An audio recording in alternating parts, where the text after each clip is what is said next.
Alors, première question qu'on a envie de vous poser. On a compris que c'était extrêmement difficile de filmer au Xinjiang. Vous avez passé, je crois, 1 an pour faire ce documentaire. Concrètement, qu'est-ce qui se passe? Vous êtes basé à Shanghai. Bon, je suppose que vous avez vos difficultés au quotidien pour les reportages.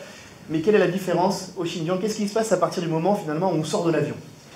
Alors déjà, ce qu'il faut savoir, c'est qu'à l'inverse du Tibet, qui pour nous, journalistes étrangers installés en Chine, est totalement inaccessible, on peut se rendre au Xinjiang, on n'a pas besoin de demander d'autorisation particulière.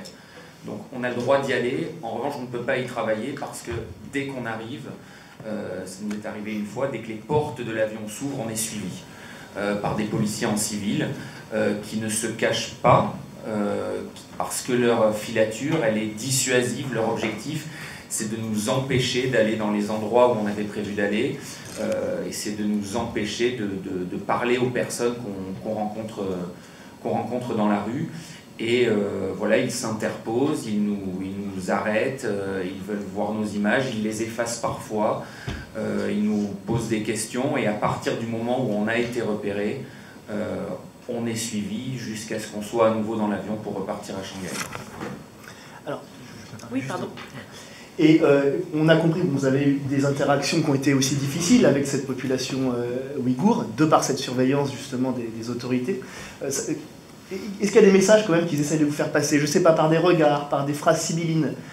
Est-ce qu'il est facile de prendre la température finalement de ce que vit cette population au quotidien?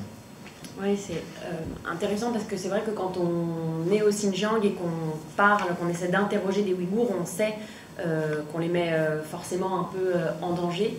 Donc il y a beaucoup de choses qui passaient entre nous sans que forcément ils nous disent des choses, mais en effet, plusieurs fois on essaie de poser des questions et enfin, moi je l'ai ressenti et je crois que toi aussi, on en a parlé après, des regards longs et profonds, des gens qui nous remerciaient, qui nous disaient simplement merci en nous regardant dans les yeux parce qu'ils comprenaient ce qu'on était en train de faire, ils ne pouvaient rien nous dire parce que je pense qu'ils étaient, enfin la plupart sont terrifiés.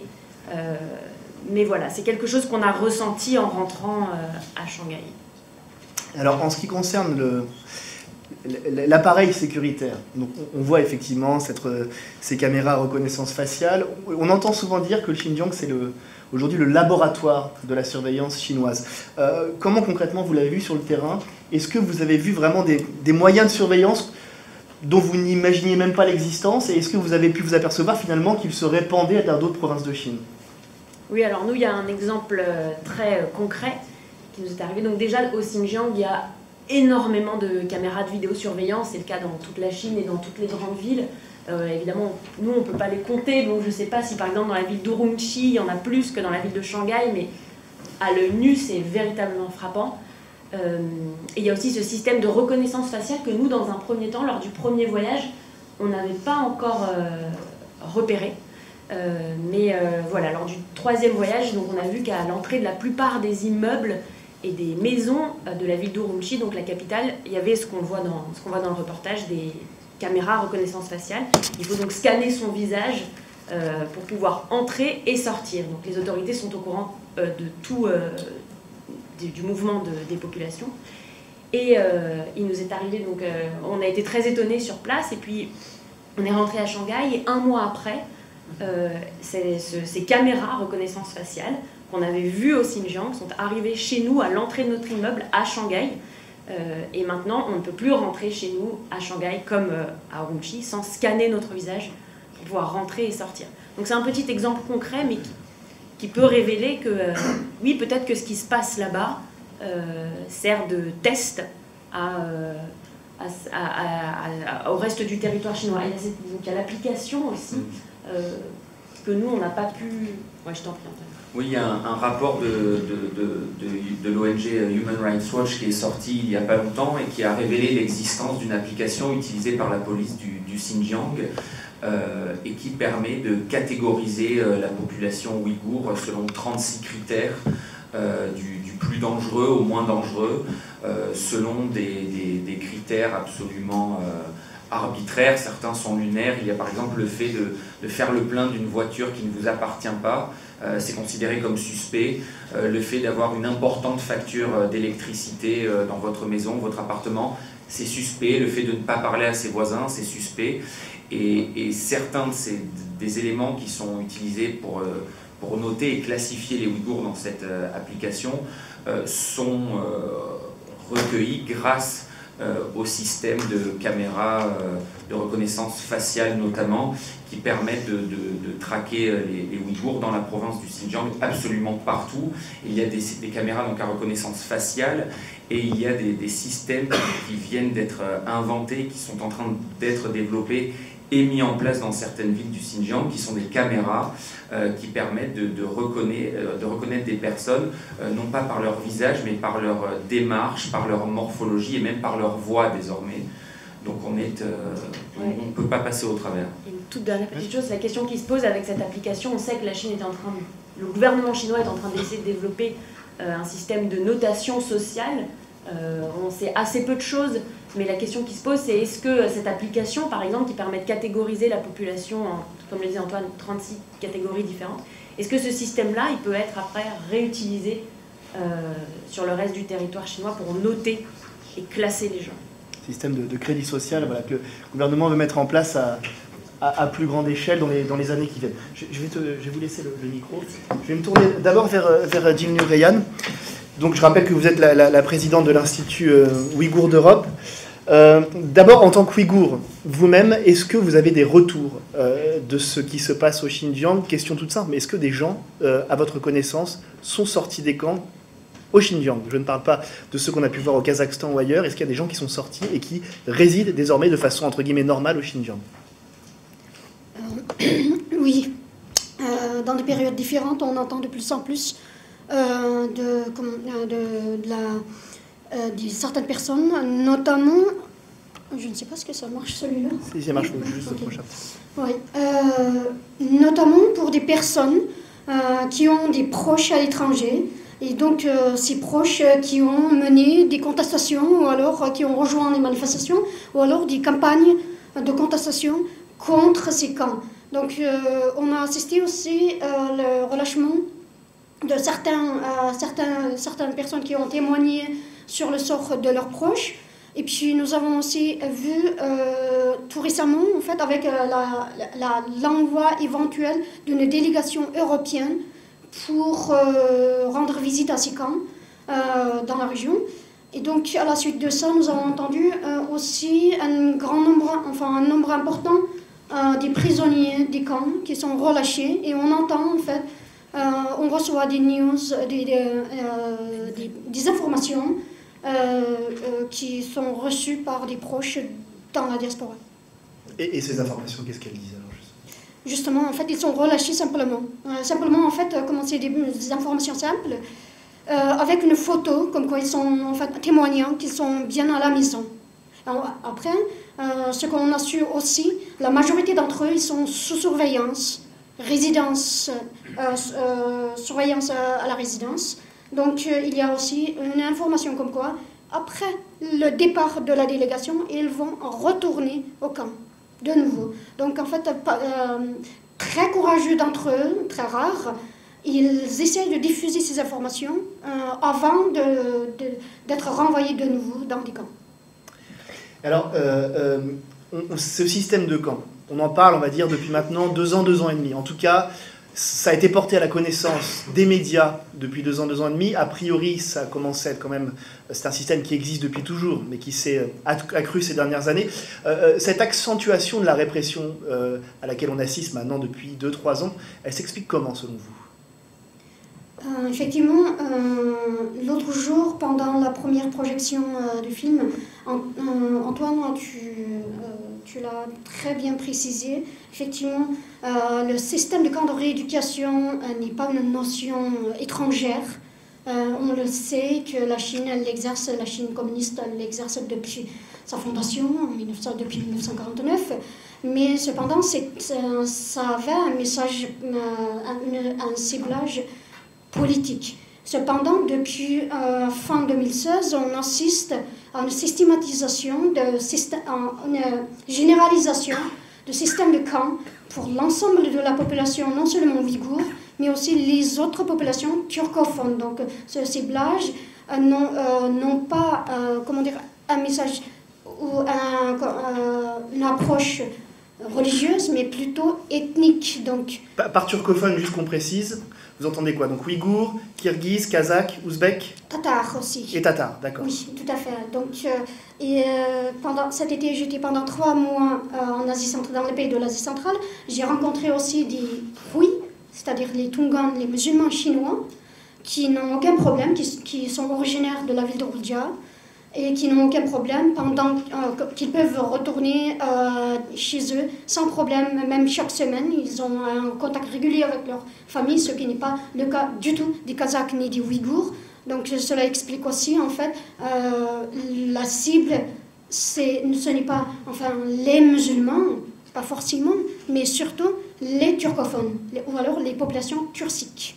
Il faut préciser quand même que les Roués sont des musulmans chinois, mais qui ne sont pas historiquement attachés à un territoire. Ils sont plutôt disséminés sur l'ensemble de la Chine, donc il n'y a pas de revendication territoriale également à proprement parler. Absolument, tout à fait. Cependant, en fait, cela n'empêche qu'il, comme vous avez précisé tout à l'heure, la région ouïghour, elle sert pour l'instant comme un laboratoire pour contrôler le reste de la Chine, pour exercer ce même contrôle sur le reste de la Chine, et que ce qu'on voit depuis notamment 2018, certaines de ces méthodes ont commencé à être employées dans le reste de la Chine, ciblant les Hui aussi, donc destruction des mosquées des Hui, arrestation de certains des imams Hui, etc. Mais en même temps aussi les autres communautés, des autres confessions, c'est-à-dire en fait les chrétiens aussi qui sont ciblés, et les églises sont détruites également. Juste une question, est-ce qu'on peut faire une corrélation entre le nouveau, alors, pas vraiment nouveau, ça fait maintenant quelques années qu'il est là, mais gouverneur de la province de la région autonome ouïghour du Xinjiang, et cette politique de répression? Je pense notamment à Chen Quanguo, par exemple, qui est Est-ce que vous pouvez expliquer qui est cette personne et qu'est-ce qu'il a fait dans le passé également? Effectivement, en fait, la question c'était, ça intensifie ce système de camps est généralisé et intensifié depuis fin 2016. Fin 2016, pourquoi fin 2016? C'est parce que Xi Jinping, actuel président chinois, a désigné à la tête de la région Chen Quanguo, qui était auparavant, pendant 5 ans, jusqu'à cette personne, et que jusqu'à 2016, il était à la tête du Tibet, et qui était connu pour son contrôle en main de fer, la région du Tibet. Et donc il a été désigné pour régler le problème ouïghour, éradiquer le problème ouïghour dans la région, donc désigné par Xi Jinping à la tête de la région. Donc il a décidé de systématiser le camp de rééducation, ce qu'on a appelé camp de rééducation, en réalité c'est des camps de concentration, ciblant une ethnie, une population en particulier. Et il a notamment Chen Quanguo, en 1 an, il a mis en place l'ensemble de ces méthodes qu'il a employées pendant 5 ans au Tibet. Alors, merci Dilnur Rayyan. Alors je me tourne vers Sabine Trévin-Jacques. J'ai lu récemment dans une interview que vous accordiez à Ouest France, vous parlez de cette sinisation de l'islam qui est voulue par le gouvernement chinois. Est-ce que vous pouvez nous expliquer ce que vous entendez par là? Je vais vous donner le micro directement. Oui, merci. C'était pas Ouest France, hein, c'était Science et Avenir. Enfin, c'est pas Autant pour moi. Il a peut-être été repris par Ouest France. Ah bon? Non, je sais plus. Je savais pas. Bon, c'est pas grave. J'aimerais d'abord, si vous permettez, revenir sur quelques petites précisions de votre introduction. En tant qu'anthropologue, ça m'est difficile de laisser passer, je suis désolée. Allez-y, je vous l'accorde. S'il n'y a pas beaucoup de population au Xinjiang, c'est parce que le Xinjiang héberge le 2e plus grand désert du monde. Après le Sahara, c'est le Taklamakan, c'est le 2e plus grand désert du monde. Désert du monde qui est borné par des chaînes de montagnes. C'est-à-dire qu'on ne peut pas passer outre. On doit franchir une grande chaîne de montagnes, traverser le désert, et on meurt. Et puis après, franchir encore une chaîne de montagnes, c'est très difficile. Et beaucoup de voyageurs y ont péri. L'autre chose aussi sur laquelle je voulais revenir, mais je vais répondre à votre question, ne vous inquiétez pas. Le royaume de Kocho. Alors, le royaume de Kocho est pour faire un petit peu de choses plus gaies que ce qu'on a vu jusqu'à maintenant, mais c'est très important. Le royaume de Kocho, ça, vous l'avez dit à juste titre, c'était la grande population qui a vécu de 745 à 840, je reprends mes notes, et qui était le siège des Tokuz Oghuz ouïghours, Tokuz Oghuz voulant dire les 8 tribus ouïghours. C'est-à-dire que ces 9 tribus, pardon, elles étaient descendues, vous aviez raison, des terrains sibériens, mais depuis qu'ils sont installés ici, les Ouïghours, à la différence de tous les autres peuples turcs, sont agriculteurs. C'est une grande différence qu'il faut faire avec les autres populations turques qui sont encore éleveurs et nomades. Les Ouïghours sont agriculteurs. Et alors, pour faire un petit lien, mais c'est juste, hein, mais humoristique avec les Han et la population de la dynastie chinoise, c'est que les Ouïghours et les Chinois sont les seuls qui ont lié des relations matrimoniales. C'est-à-dire que les empereurs chinois ont donné des princesses chinoises comme femmes à des khagan, des rois ouïghours. Et il y en a eu 3 comme ça. Et ça, c'est extraordinaire. Les Chinois n'ont jamais fait ça, ni avec les Tibétains, ni avec quelque autre minorité nationale. Donc, on avait à ce moment-là le royaume de Kochou extrêmement puissant, qui a dirigé toute l'Asie centrale, et qui était en relation de parenté avec le royaume chinois, à tel point que l'empereur chinois était le beau-père du roi des Ouïghours. Et le roi des Ouïghours était le gendre de l'empereur chinois. Je rentre dans les détails, j'ai écrit un article là-dessus, mais c'est assez comique de savoir ça quand même, pour dire qu'ils n'ont pas toujours été chiens et chats toute leur vie. Voilà, donc je glisse là-dessus, et je réponds à votre question, c'était d'ailleurs... Sur la sinisation de l'islam. Ah, la sinisation de l'islam. La sinisation de l'islam, c'est-à-dire que, bon, vous connaissez tous ici, je pense, le socialisme à la chinoise. C'est-à-dire qu'on est un pays socialiste, et puis on va faire du business, on va s'enrichir. Deng Xiaoping, le premier, a dit « enrichissez-vous ». Et tout le monde a suivi. Deng Xiaoping, quand il a été au Xinjiang, il a dit « le Xinjiang ouïghour ». Et ça a été suivi de telle sorte qu'à partir de Deng Xiaoping, et après sa venue au Xinjiang, tout a été dédoublé dans toutes les institutions ouïghours, ou sino-ouïghours, enfin toutes les institutions au Xinjiang. Vous aviez une hiérarchie, comme dans toutes les unités de travail en Chine, extrêmement stricte, mais tout était dédoublé. Vous avez le chef ouïghour, le chef Han, et le chef ouïghour, le sous-chef Han, le sous-chef ouïghour, etc., jusqu'à la femme de ménage. La femme de ménage chinoise et la femme de ménage ouïghour. Tout était dédoublé. Mais bon, ça marchait comme ça. On s'y est tenu. Donc, pour revenir, le socialisme à la chinoise, c'est-à-dire, on est socialiste, les préceptes de Marx, c'est très très bien, mais quand même, faire du business et s'enrichir, c'est aussi très bien. Avec l'islam à la chinoise, ça veut dire quoi? Ça veut dire l'islam d'accord, le Coran d'accord, mais il ne faut pas non plus exagérer, et on va pouvoir le faire de façon un peu plus selon les règles de la Chine. Ben alors, je vais poser un peu la même question qu'a dit Nureya. Ryan, pourquoi les Ouïghours plus que les Roués, par exemple? Parce que les Roués sont d'abord des Chinois. C'est-à-dire qu'ils sont ethniquement Han, c'est ce que vous voulez dire? Ah oui. D'accord. Et à tel point que j'ai vécu 1 an à Kashgar, c'est-à-dire dans le Xinjiang du Sud, pour faire ma thèse, à tel point qu'il y a eu des événements politiques importants, déjà quand j'y étais. Il y a eu des maladies extrêmement importantes et douloureuses, puisqu'il y avait la maladie numéro 1 et la maladie numéro 2. C'était la peste et c'était le choléra. C'est pas... Alors, j'attends encore la poudre blanche qui venait de venir de Pékin pour nous sauver. Mais j'ai jamais vu et j'attends encore aujourd'hui. Et cela dit, il y avait à peu près 50 morts tous les week-ends. Sur les bas-côtés et tout ça, c'était extrêmement puissant. Et tous ces événements, il y avait énormément de prières qui étaient dites. Il y avait aussi, j'étais là-bas pendant la fin du Ramadan, qu'on appelle la fête de Korban. Et je peux vous dire, j'ai été voir, eh bien, un Ouïghour ne va jamais partager son tapis de prière avec son frère Hui. C'est plus un frère. Ils sont musulmans tous les deux, ils ne sont absolument pas frères de religion.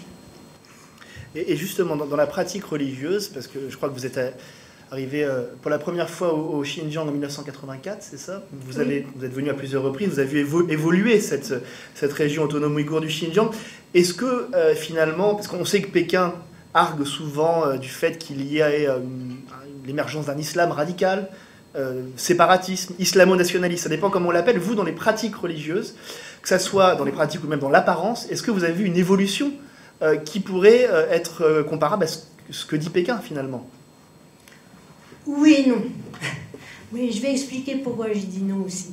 Oui, parce que j'ai été là-bas depuis, comme vous l'avez dit, 1984, et j'ai suivi mon parcours d'anthropologue, mais j'ai aussi une vie de famille en France, et j'ai été là-bas tous les 1 an, voire 2 ans.